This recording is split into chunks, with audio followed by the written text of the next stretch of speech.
My hands are shaking. They haven't really stopped shaking for 3 days, but I'm good at hiding it while I scan barcodes and smile at patrons. If anyone asks, I tell them it's just too much caffeine or the chill from the air conditioning.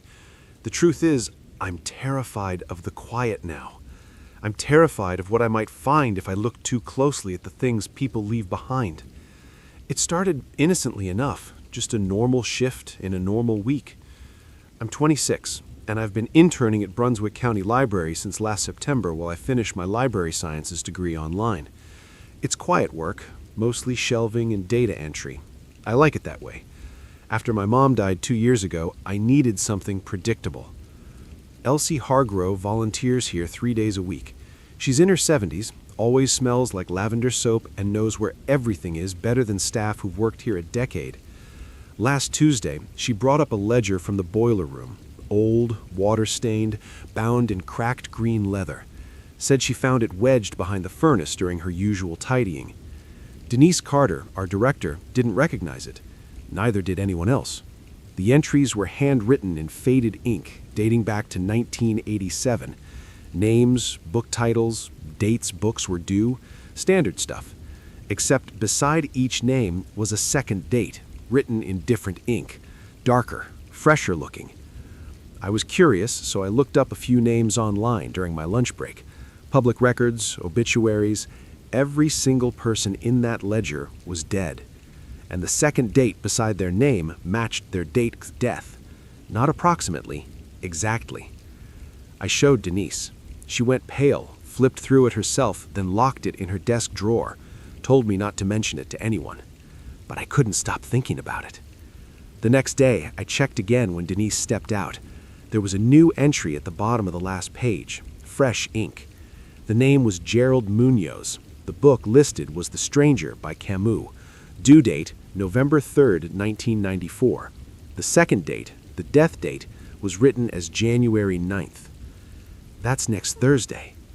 I pulled up our current patron records. Gerald Munoz had a library card, active. He checked out 2 books last week, both returned on time. I found his address in the system. He lived 4 blocks from here. I told Denise. She didn't want to believe it, but I could see the fear in her face. We debated calling the police, but what would we even say? We decided I'd go to his house, make up some excuse about a holds notification malfunction, just to see if he was okay. Gerald answered the door in a bathrobe, confused but polite, mid-60s, a little frail. I fumbled through my excuse. He said he was fine, hadn't requested any holds, but thanked me anyway. I left feeling ridiculous. That evening, I opened the ledger again in Denise's office. The date beside Gerald's name had changed. Now it read January 8th, tomorrow. I called Denise at home. She drove back to the library and we sat there staring at it. Elsie had gone home hours earlier, but I called her anyway. She said she hadn't touched the ledger since she'd brought it up. Her voice shook when I told her why I was asking. We decided to camp out at the library overnight, keep watch on the ledger. Maybe if we stayed with it, if we didn't let it out of our sight, nothing would happen. I don't know what we thought that would accomplish. Around 2 a.m., I checked the book again. The ink beside Gerald's name had smudged slightly, like someone had brushed a finger across it while it was still wet. But no one had touched it. We'd been sitting right there. The date now read January 7th, today. Denise called Gerald. No answer. We drove to his house. Lights were off. No one came to the door. We called the police for a wellness check, but they said they'd send someone in the morning unless we had reason to believe he was in immediate danger. We went back to the library and waited. At 6:43 a.m., my phone buzzed. News alert. Gerald Munoz, 64, found deceased in his home early this morning. Preliminary reports suggested natural causes, heart failure. I haven't opened that ledger since. Denise locked it in the archive room, bottom drawer behind 3 other filing cabinets. She won't talk about it. Elsie stopped volunteering. But last week, I was processing returned books and found a slip of paper tucked inside one of them.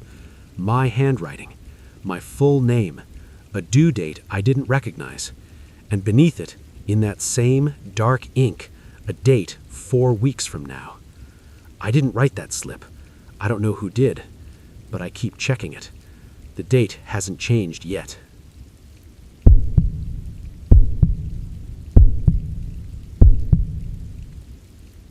We like to tell ourselves that the past is set in stone, that ink on paper is the one thing in this world that cannot shift beneath our feet. But I've learned the hard way that history is fluid, and sometimes, if you stare at it long enough, it stares back. I'm 34. I work part-time at the Willow Creek Historical Library in Minnesota, mostly digitizing old records. It's quiet work, which is what I needed after burning out at my last job. I thought scanning microfilm would be meditative, predictable. Last October, I started on the newspaper archives, reels and reels of the Willow Creek Gazette dating back to 1891. Birth announcements, obituaries, town council minutes.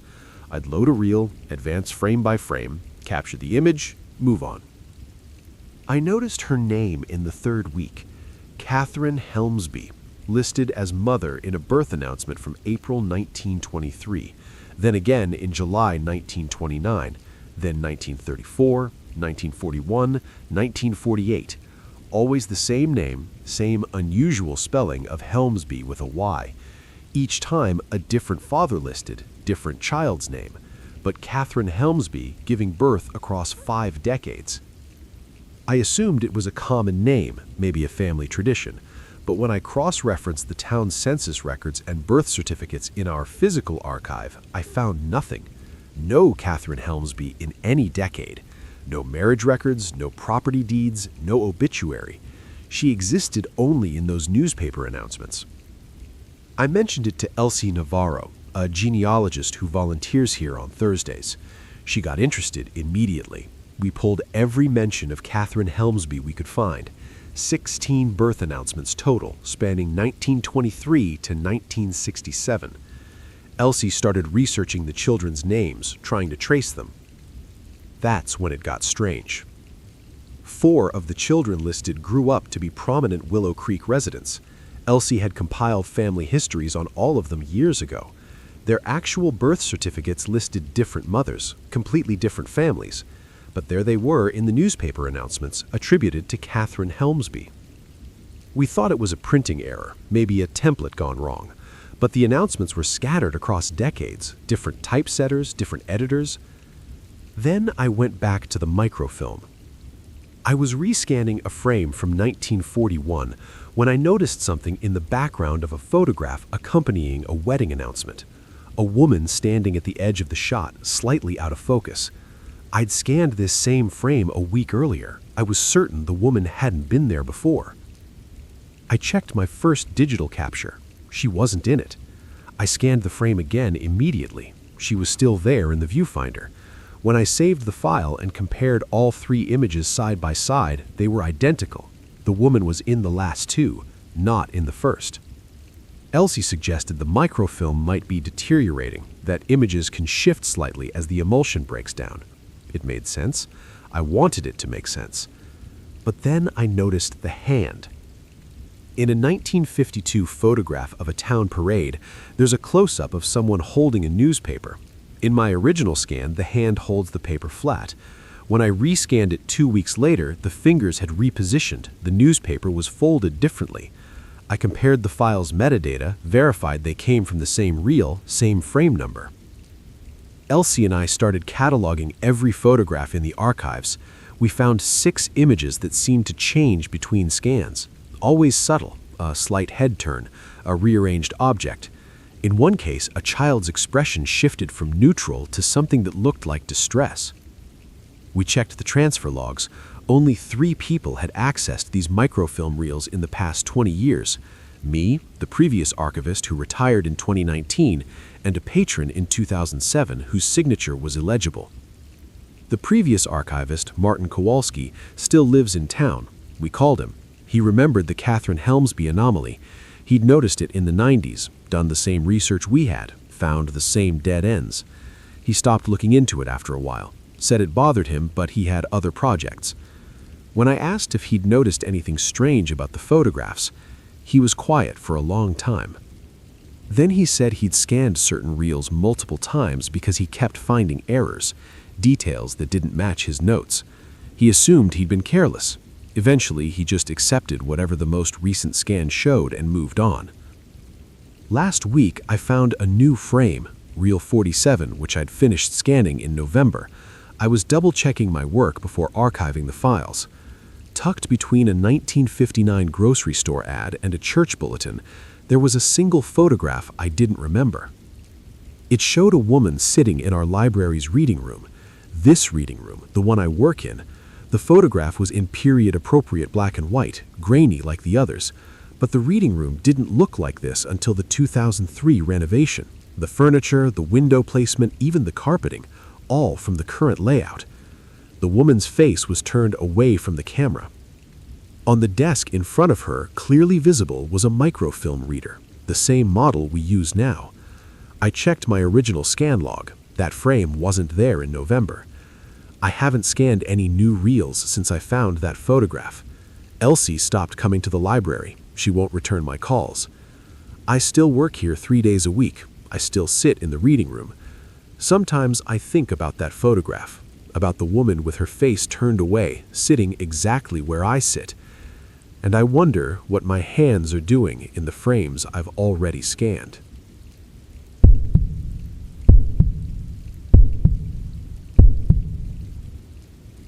The most terrifying things in this world aren't hiding in the shadows.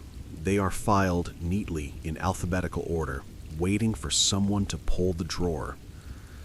I'm 34. I've been head librarian at Ashfield Public Library for 6 years.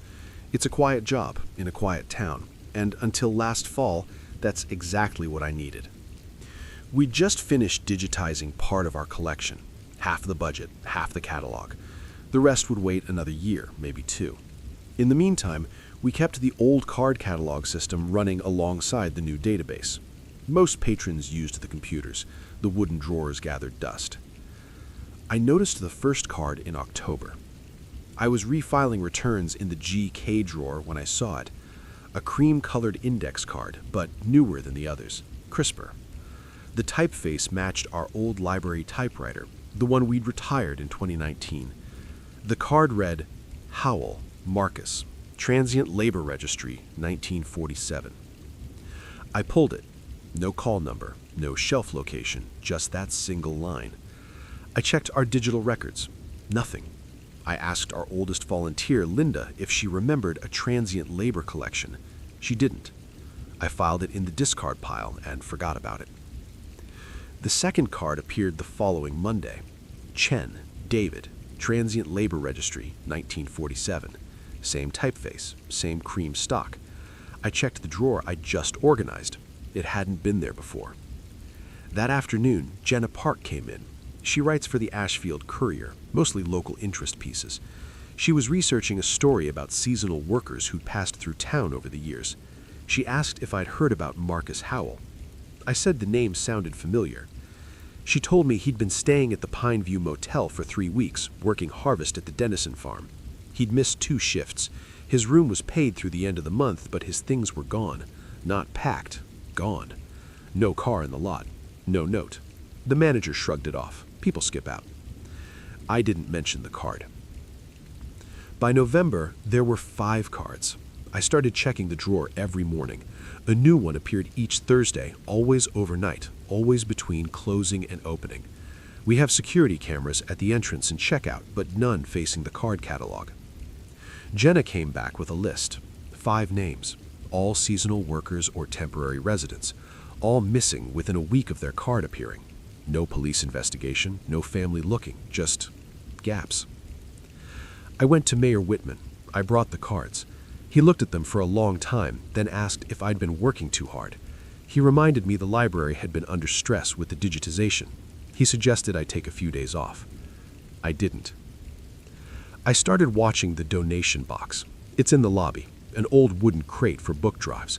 Linda and 2 other volunteers sorted weekly. I asked them to log every item, every donor if they gave a name. I installed a cheap camera on my own dime, angled at the box. Nothing. The cards weren't coming from donations. Then I found the source drawer. I'd been checking GK because that's where I'd found the first card, but one night, staying late, I opened every drawer. In the back corner, under a makeshift label reading Regional Collections Discontinued, I found an entire section. 40, maybe 50 cards, all the same type, all dated 1947, all names I didn't recognize. I cross-referenced them with Jenna's research. 12 matched missing persons reports from the 1940s and 50s, cold cases, drifters, migrants, people passing through Ashfield who never passed out. The new cards were being added to this set. Someone was continuing it. I locked the drawer. I took the key home. The next Thursday, a card appeared anyway. This time, the name was local. Ron Jr., the mayor's son, 26. Worked remotely, lived alone on the east side. I called Jenna. We went to the police together. They did a welfare check. Ron Jr. answered the door. He was fine. Annoyed, but fine. The officer laughed it off. I looked paranoid. Ron Jr. stopped answering his phone 4 days later. His car is still in his driveway. His door is locked from the inside. Police found his laptop open, his coffee still warm. No sign of him. I check the drawer every morning now. The cards keep coming. I've stopped telling people. Jenna still asks questions, but quietly. The police won't return my calls. Last week, I found a card with my own name on it. I didn't file it, I burned it in the parking lot. But this morning, there was another. Same name, same typeface. I still come to work. I still run the library. I don't know what else to do. But every Thursday, I check that drawer, and I count the days.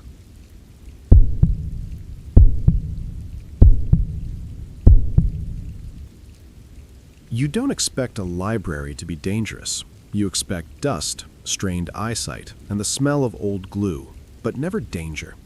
It is the one place where being alone feels like a privilege rather than a risk, at least until the lights flicker and you realize just how far away the rest of the world actually is. I'm 24, halfway through a master's program I'm not sure I believe in anymore, and I spend most evenings at Meridian Public Library because my apartment shares a wall with someone who practices drums. That's the context. That's why I was there. After the renovation last spring, the library felt different, brighter, more open. They'd moved entire sections around, added study pods, repainted everything that institutional beige white that's supposed to feel clean. I liked it well enough. What mattered was the quiet.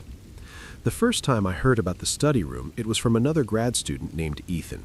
We'd ended up at the same table one night, both exhausted, both caffeinated past the point of productivity. He mentioned he'd found that little room behind the rolling shelves, and how it was perfect because nobody else seemed to know about it. I asked him where. He gestured vaguely toward the back corner of the second floor, near the oversized art books. I'd been in that section plenty of times. There were rolling shelves, compact storage on tracks, but I'd never noticed a room. "You have to move the middle section all the way left," he said. "There's a door." I didn't think much of it. Old buildings have odd spaces. The library was built in the 70s, renovated twice. Things get sealed off, repurposed, forgotten. 2 weeks later, I needed absolute silence to finish an annotation project. The study pods were full. I remembered what Ethan said. The second floor was nearly empty that night. I found the compact shelving, 3 sections of oversized reference books and old periodicals. I rolled the middle section to the left. The mechanism was smooth, well-oiled, and yes, there was a door. Plain wood, no window, no signage, a simple lever handle. I opened it. Inside was a narrow room, maybe 8 by 12. 1 table, 2 chairs, a fluorescent fixture overhead. Concrete walls painted the same beige white as the rest of the renovation. It smelled faintly of paper and something else, something metallic, like old heating ducts. I set up my laptop and worked. It was perfect. No windows, no ambient noise. I lost track of time the way you do when you're finally, mercifully focused. When I finished, I checked my phone. It was dead. I'd been in there about 2 hours, I thought. I packed up and tried the door. It didn't open. The handle turned, but the door wouldn't budge. I pushed harder. Nothing. I knocked. Waited. Knocked again. Nobody came.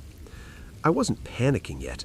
It was a library. Someone would check the building before locking up. I sat back down and waited. After what felt like 20 minutes, I tried again. This time, the door opened easily. I stepped out into the aisle between the rolling shelves, and everything looked the same, except it didn't. The light was different. Not dimmer, just flatter. I walked toward the stairs and passed a woman reshelving books. I didn't recognize her. The library doesn't have evening staff on Wednesdays. At the circulation desk downstairs, I asked what time they closed. 9, the clerk said, a different clerk than before. What day is it? She looked at me the way you look at someone who's confused you. Thursday. I'd gone in on Wednesday, around 7. I checked my phone the moment it charged. Texts from my roommate, from my advisor, from my mother, all spanning days. My last outgoing message was Wednesday afternoon. I'd been gone a week. The swipe log from my student ID told the same story. I'd badged in Wednesday at 6:42 p.m. I'd badged out Thursday at 9:18 p.m., 7 days later. I went back the next night. I brought a friend, Leah, another student, someone I trusted to be rational. I showed her the shelves, the door. We went in together. Same room, same table. We sat for 10 minutes, talking, testing the door periodically. It opened every time. We left. I wanted to believe I'd had some kind of episode, sleep deprivation, stress, but the swipe log was real. The messages were real. Mark Elroy, the facilities manager, was polite when I explained. He pulled up the floor plan on his tablet and showed me the second floor layout. There was a room marked Quiet Study in the back corner near the compact shelving. He seemed confused when I asked if it was new. It's always been there, he said. I asked to see the pre-renovation plans. He pulled them up. The room wasn't on them. He frowned, scrolled between versions, then shrugged. Might have been a scanning error. We contracted that out. Officer Collins, who I spoke to mostly out of desperation, was less helpful. No crime had been committed. I wasn't hurt. She suggested carbon monoxide, disorientation, maybe a medical event. I haven't gone back inside that room, but I still go to the library. I sit in the study pods now, or at the tables near the windows. Last week, I saw Ethan again. I asked him if he still used that room. He looked at me blankly. What room? I described it. He shook his head. I don't know what you're talking about. I didn't press. But I've started checking the floor plan every time I visit. They keep a printed copy behind the desk. The Quiet Study is still there on the map. Second floor, back corner. And every few weeks, the position changes.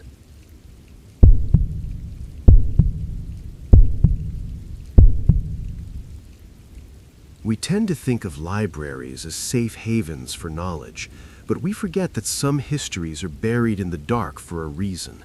There are archives that aren't meant to be preserved. They're meant to be contained. I'm 26, finishing my master's in American history at Hawthorne University. I'd been running behind on my thesis all semester, so when Professor Shaw offered me extended access to the lower stacks, I took it without hesitation. The building closes at 9, but she arranged a special badge that would let me in until midnight for 2 weeks. I wasn't sleeping much anyway. The lower stacks are in the original part of the library, built in the 1920s. Most students don't even know they exist. The university moved the general collection upstairs decades ago, and what's left down there is mostly archives and special collections, the kind of material you have to request in advance. The air smells like old paper and something else, something damp and mineral that gets into your throat. I started going down there around 10 each night. Frank, the security guard, would unlock the stairwell door for me and tell me to call the desk phone when I was ready to leave. He was probably 60, soft-spoken, the kind of person who seems permanently tired. On my third night, he mentioned that a pipe had been leaking near the back section. Facilities was supposed to fix it, but they kept pushing it off. That was the night I heard the humming. It was faint at first. I thought it was the ventilation system, maybe old radiators, but when I stopped moving, I could tell it was a voice, a child's voice. Not words, just a simple melody, the kind of thing you'd hear in a school hallway or a playground. It repeated every 8 or 9 seconds. I walked toward it. The sound was coming from the back corner, past the 1950s periodicals, where the shelves end, and there's a metal door with a faded sign that says Section D, Authorized Personnel Only. The door was slightly open. I knew it was supposed to be sealed. Professor Shaw had mentioned it once, something about fire damage in 1958, structural concerns, nothing worth the cost of renovation. I pushed it wider. The humming stopped. Inside was another row of shelves, narrower than the others, and the floor was slick in places. The leak Frank mentioned, I assumed. But then I saw the footprints. Small, child-sized, wet or at least dark against the concrete, leading from the door toward the far wall. They didn't go back, just in. I should have left. I didn't. I followed them to the last shelf, where they ended at a gap in the rows. There was nothing there but dust and a stack of old card catalogs in wooden drawers, the kind they stopped using in the 80s. I pulled my phone out and turned on the flashlight. The beam caught something on the floor, a thin line of moisture, almost like a trickle, coming from under the baseboard. Not a footprint exactly, more like a smudge, the kind of thing condensation might leave if it pooled and someone stepped in it. I crouched down. The humming started again, so close I thought someone was standing behind me. There was no one. I left. I called Frank from the desk phone in the main room and told him I was done for the night. He asked if everything was okay. I said yes. The next morning, I went to Professor Shaw's office. I didn't mention the humming. I'm not superstitious, and I didn't want to sound unhinged, but I asked her about Section D. She hesitated, then pulled up an old file on her computer. In 1958, there was a small fire in that part of the building. No one was hurt, but a child went missing around the same time. A boy, 7 years old, son of one of the library staff. The case was closed a few months later. The police report said he ran away. She didn't know why I was asking. I told her I'd seen the door open. That night, I checked the security footage. Frank helped me. The cameras only cover the main reading areas in the stairwell, but there's one angled toward the back hallway. We found the timestamp from when I was down there. The door opens at 10:37 p.m. No one touches it. It just swings inward slowly and stays open. At 10:41, I walk into the frame. At 10:44, I come back out. The door closes on its own at 10:46. Frank didn't say anything for a long time. Then he told me that when he started working there 15 years ago, another guard told him not to go into Section D after dark. He never explained why. Frank assumed it was a joke. I went back one more time. I'm not sure why. I think I wanted to prove to myself that there was an explanation. Draft from the HVAC, faulty latch, my own nerves. I brought a flashlight and a tape measure. I checked the baseboard. The moisture was still there, a thin line tracing the wall. I opened the card catalog drawers. Most were empty. One had a single card inside, handwritten, no title, just a name, Nathaniel Rourke, 1951 to 1958, and below it a call number that didn't match any system I recognized. I looked it up later. Nathaniel Rourke was the boy who went missing. His mother worked in acquisitions. I haven't been back to the lower stacks. I finished my thesis using digital archives. Professor Shaw says the door to Section D is locked now. Facilities finally came out to fix the pipe. But sometimes, late at night, I think about the footprints, how they only went in, how the card was exactly where they ended, and I wonder what call number I'd find if I looked up my own name.